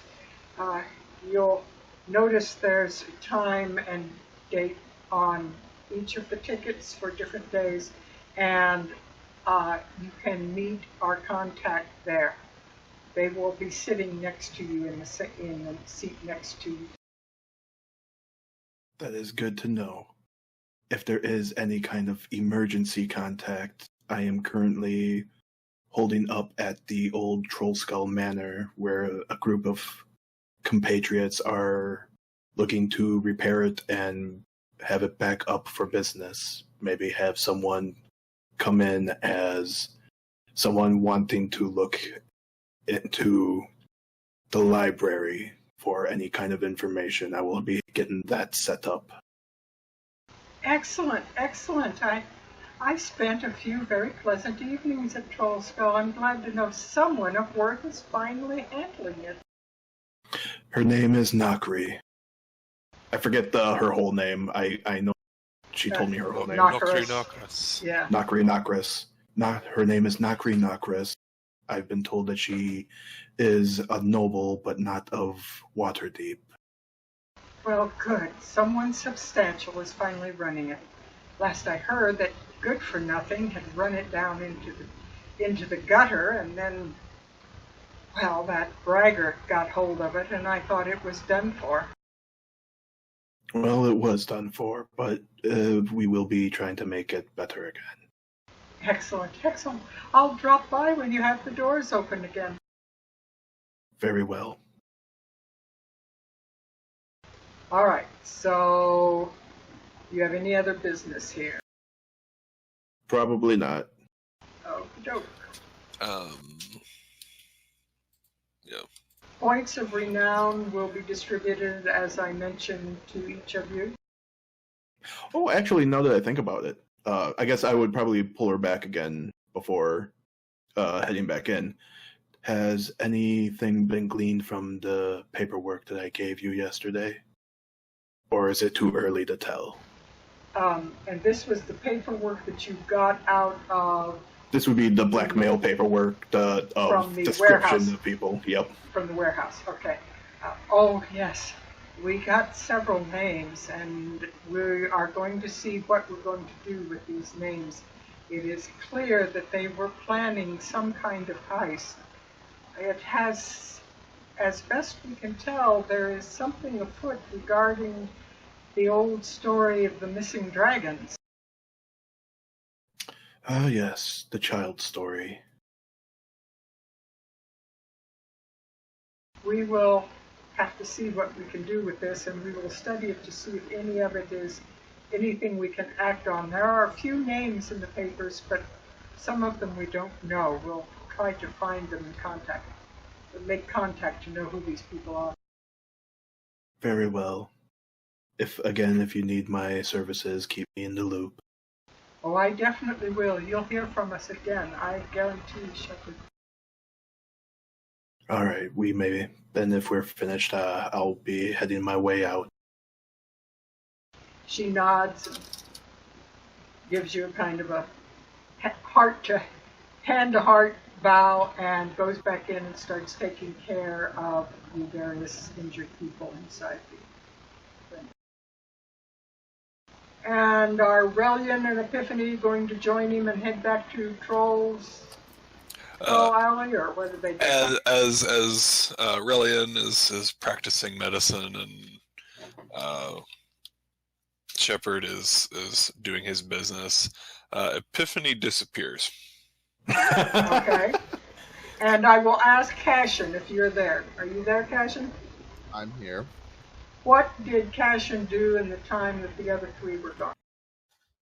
He was just looking around the neighborhood, giving his greetings. I will private message you with a list of the businesses and the people that run each of the businesses in the neighborhood, in addition to Tully that Nakri has already met. So you will get the names, and you will be the first one to know all of the businesses in the area. All right. And Epiphany heads back to Davil's to basically info dump. Very good. And so you're going to tell him about what the man said? The man said that he looked like he was in here, yes, when we got the first job, and that he specifically said that the wizard will have him in prison in a 10-day, so to be on the lookout for anything that could land you. Davil will look very concerned. Did he say any names, anything that I could lean on? That one merely said that the wizard would do it.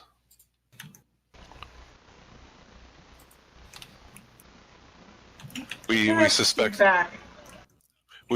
this has to do with the other faction that you mentioned. You better be on your best outlook too, I'm afraid. It's Manchun, you know. We are unfamiliar with that name, but we are familiar with the capabilities of certain wizards. This one has power beyond most any you've probably met. Be very wary, my friend. Be very wary. I will take your warning to heart. And with that, Epiphany gets one additional point of renown. Ooh. Oh. Do not worry, friend Relian. We will hook you up when necessary. That's not going to help me, to be honest, because there might be times we're separate, but okay. You work for us now. Yeah, I'm gonna tell you that right now. That's never going to happen. We are the big brother now. He says. And with that, Relian sleeps under Epiphany's bed. He There says. we go. He says to the brother with all the attack spells. Okay, with that, I will send various people some information regarding things, and Epiphany now has a name. Whether he mentions this to anybody else or not is his choice, but he is the only one that has first heard the name. Definitely gonna tell it to Rel when he gets back. And with that, anybody have anything they need to add other than be sure and tune in to watch Mare next Saturday? Do I get any renown with the Shepherds faction because I'm healing people? Actually, I will say yes. Aww. You do get 1 point with them, and that will last until and if they might find out any other connections you have. So it lasts until I do something to screw it up. Gotcha. Right. Hey, well, you do what you gotta do, man. Wait, has this ever happened before? 1 point with the Good Guy Association, which will not be named, and 1 point with the Bad Guy Association, which will not be named. All the Probably. lines on all of these organizations, except maybe Xanathar's, spread across lines. Xanathar is about the only one, and maybe Manchun, is about the only ones that you would say are clearly on the bad guy side. The others, they do a lot of philanthropy and a lot of good works while they're doing their bad stuff. And even the Harpers have skullduggery that they're pulling. So the lines are blurred on all this, and I doubt it's the first time, but in my world, by golly, you've got it until you blow it. All right, with We that, did things, guys. Yay! with that, I will bid the audience good night, be you live or be you on video, and I will see you next week as the excitement continues, and they're starting to pull together these various pieces of the myths and the threats that are operating, and all the while they've got to try and get this manor up and running before the holiday hits, which is now only 3 days away. Because the Harvest Festival, the Harvesttide Festival, will be starting in 3 days. And it'd be really nice to have the downstairs fixed up enough you could serve some drinks to make some profit to come back. So we'll see if you guys can get enough fixed up next week to open in time for Harvest Festival. With that, good night all. Thanks for tuning in to our weird crew. Does Relian have any parting words for us tonight? Bye, everybody. Remember, eggs are chickens' babies, so when you're eating eggs, think about eating babies. Having grown up on a farm, I'll do that. Good night.